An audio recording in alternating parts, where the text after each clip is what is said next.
দাম্পত্য জীবনে টুকটাক সমস্যা হবেই, এটা প্রত্যাশিত। মনে রাখবেন, এই জিনিসটা যদি আপনি আগে থেকে মাথায় রাখেন তাহলে আপনার কষ্ট অনেকখানি দূর হয়ে যাবে। আমরা অনেকে আকাশ থেকে নেমে পড়ি, কি বলে এত বড় সাহস, এই কথা বলতে পারে কেন ভাই? আশ্চর্য হচ্ছেন কেন? এর চেয়ে বেশি কথা বলতে পারে, মাথা বাড়ি মারছে, আরে ভাই ছুরি মারে নাই যে শুকর আদায় করে। বুঝেন নাই কথা?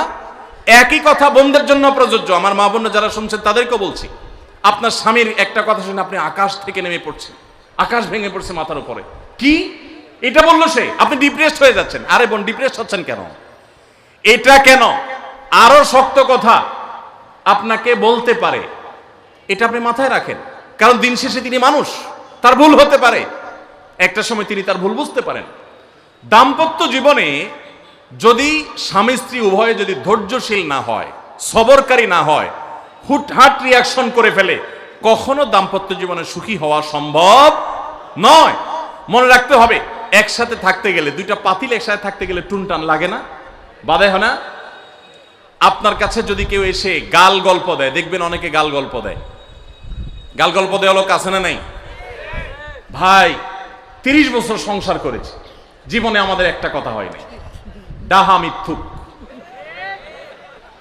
এ লোক ডাহা মিথ্যুক। আপনার 50 বছরের সংসারে কোনো বিষয় হয় না, হ্যাঁ ঝগড়া করেন না সেটা ভিন্ন বিষয়, কিন্তু ভিন্ন মত হবে না, দ্বিমত তৈরি হবে না, নিজেদের মধ্যে ভুল বোঝাবুঝি তৈরি হবে না, একবারও হবে না জীবনে, অসম্ভব। মুহাম্মদ সাল্লাল্লাহু আলাইহি সাল্লামের ঘরে যদি হয়ে থাকে, আলী রাদিয়াল্লাহু তাআলা ফ্যামিলিতে যদি হয়ে থাকে, সাহাবীদের ঘরে ঘরে যদি হয়ে থাকে, আপনি কে? মনে রাখবেন, এই সমস্ত ডাহা মিথ্যা কথা শুনে আপনি চিন্তা করেন, হায় হায় রে, তাহলে আমার বউটা এত ডাইনি। আর মহিলা চিন্তা করে, আমি স্বামীটা এত অমানুষ, কত বড় ডাকাত। দেখো তারা স্বামী স্ত্রী জীবনে কোনো কথা হয় না, আর আমার স্বামী ডেইলি একবার মা বাপ তুলে না গালিগালাজ করলে তার বাটের পেটে ব্যথাও জমায় না। এই সমস্যাগুলো আছে না নাই? ভাইরা আমার, সবর করার জন্য, সবর করা সহজ হবে আগে থেকে যদি প্রস্তুত থাকেন যে এই সমস্যা হবে। আশরাফ আলী থানভী রাহমাতুল্লাহর নাম শুনছেন আপনারা? ভারত মহাদেশের এমন একজন আলেম ছিলেন, খুব বিচক্ষণ মানুষ ছিলেন, অনেক বিদগ্ধ মানুষ ছিলেন, অনেক বড় আল্লাহওয়ালা ছিলেন, নেককার মানুষ ছিলেন। তো থানভী রাহমাতুল্লাহর কাছে এক লোক এসে বলল, হুজুর আমার বাসায় যখনই যাই দরজাটা খুলতে দেরি, আমার মাথার উপরে আকাশ ভেঙে পড়তে দেরি নেই, যেটাই করি বাজার করে এনে তার হাতে দিলেও রাগ, রাখলেও রাগ, আমার সাথে সারাদিন শুধু ঘেউ ঘেউ করে। হুজুর আর সহ্য করতে পারি না, আমারে কোনো দোয়া দুরুদ আমল শিখায় দেন যে আমার এই বাসার অত্যাচারটা যেন থামে। তো থানভী রাহমাতুল্লাহ বললেন যে শোনো, তোমার একটা বুদ্ধি শিখাই দেই, দোয়া দুরুদ না। বুদ্ধি হলো, এখন থেকে বাসায় গিয়ে দরজা নক করবা, যে নক করার আগে 1 মিনিটের মোরাকাবা করবা। কি করবা? মোরাকাবা বুঝেন? ধ্যান, ধ্যান, কল্পনার জগতে ডুবে যাবা 1 মিনিটের জন্য, জাস্ট 60 সেকেন্ড। কি ধ্যান করবা? দরজা যায় থামবা, থেমে চোখ বন্ধ করে মাথাটা নিচু করে চিন্তা করবা, আমার ঘরের ভিতরে একটা কুকুর আছে, আর কুকুর মানুষ দেখলে কি করবে? ঘেউ ঘেউ করবে। অতএব এটাতে আমার রাগ হওয়ার তো কিছু নাই, কুকুর কেন ঘেউ ঘেউ করছে এটা জিজ্ঞেস করার তো আরেক বোকামি। অতএব এটা আমি মাথায় কিছু নেব না, ইগনোর করব। কুকুর থাকলে কুকুর তো ঘেউ ঘেউ করবেই, এটা চিন্তা করে এরপরে বিসমিল্লাহ পড়ে নক করবা।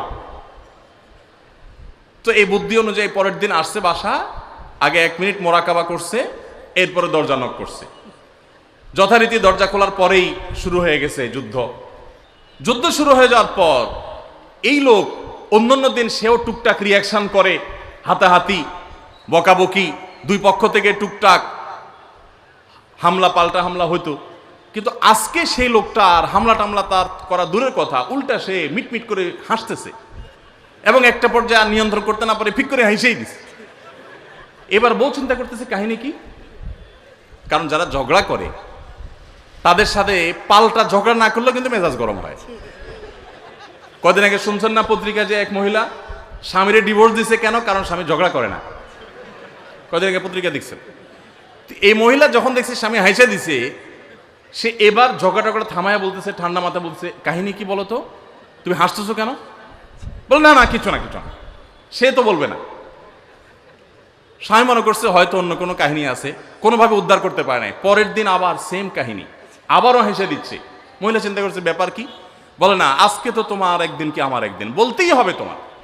কেন তুমি হাসতেছো আমার ঝগড়ার বিনিময়ে তুমি ঝগড়া না করে হাসতেছো, অপমান করতেছো। আমার ঝগড়ার কোনো দাম নাই, আমি কি কথা বলতেছি না, এগুলো কোনো মূল্য নাই। যখন চেতে যাচ্ছে এবার বলতেছে শোনো, তুমি যেহেতু জোরই করতেছো তাইলে আমি বলি, আমি গেছি এক হুজুরের কাছে, হুজুর আমার এই বুদ্ধি শিখাই দিছে, আমি সেই বুদ্ধি অনুযায়ী চিন্তা করি। এখন আমি চোখের সামনে যখন চিন্তা করি যে কুকুর গেউ করতেছে, আমার হাসি আসে। তখন বউ চিন্তা করে কি বললা তুমি, তাহলে তুমি এই মনে করো আমারে। এবার থেকে বেচারে ঝগড়া করার আগেই তার থেমে যায়, চিন্তা করে হায় হায় আমি ঝগড়া করলে তো সে মনে মনে আমার ওইটা চিন্তা করবে। বুঝতে পারছেন? দাম্পত্য জীবনে একটু বুদ্ধিশুদ্ধি করে না চললে, শুধুমাত্র সোজা হয়ে দোয়া দুরুদ পড়বেন আর সব সোজা হয়ে যাবে, শুয়ের মতো, এত সোজা না। একটু বুদ্ধিশুদ্ধি খাটায় চলতে হয় এবং সবর করতে হয়। এই যে ভদ্রলোক যদি সবর না করতেন তাহলে মারামারি কাটাকাটি করে কখনো সমাধান হয় না। স্বামী স্ত্রী উভয়কেই আমরা এই যে ঘটনা বলেছি, এই ঘটনার মাধ্যমে কাউকে ছোট করার উদ্দেশ্য না, জাস্ট বোঝানোর উদ্দেশ্য। এটা বিপরীত দিক থেকেও হতে পারে যে আমরা সবর করতে হবে দাম্পত্য জীবনে। তাহলে আগে থেকে যদি এই ঘটনা বলার উদ্দেশ্য হলো যে এই ভদ্রলোক আগে থেকে যখন অপেক্ষা করছেন যে হ্যাঁ অনাকাঙ্ক্ষিত কিছু হতেই পারে, তখন এটার জন্য প্রস্তুত থাকার কারণে আর তার ঝামেলা বাড়ে নাই, বরং কমছে।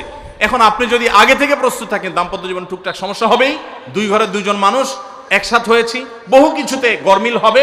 অতএব আমরা সবর করব, ধৈর্য ধারণ করব, ভালো দিনগুলো দেখব। প্রিয় নবী সাল্লাল্লাহু আলাইহি সাল্লাম বলেছেন, তুমি তোমার স্ত্রীর কোনো কিছু দেখে যদি রাগান্বিত হও, তুমি তোমার স্বামীর কিছু দেখে যদি মেজাজ গরম হয়, তো মনে রাখবা তার অনেক গুণ আছে যেটা দেখলে তোমার ভালো লাগা কাজ করবে। কারণ একটা মানুষ এমন নাই পৃথিবীতে যার সব গুণ খারাপ, একটা গুণও ভালো নাই। একজন আস্ত ডাকাতও যদি হয়, আস্ত পাপিষ্ট মানুষও যদি হয়, খারাপ মানুষও যদি হয়, তার ভিতরও কোনো না কোনো ভালো গুণ অবশ্যই আছে। তোমার স্ত্রী, তোমার স্বামীর মধ্যে কোনো না কোনো ভালো গুণ আছে, তুমি সেই গুণটা খুঁজে বের করো এবং সেটাকে কল্পনা করো, তাহলে তোমার মধ্যে তৃপ্তি আসবে, সমৃদ্ধি আসবে, ভালো লাগা কাজ করবে। এজন্য ভাইরা, দাম্পত্য জীবনের সুখ শান্তির জন্য সবর এবং শকর।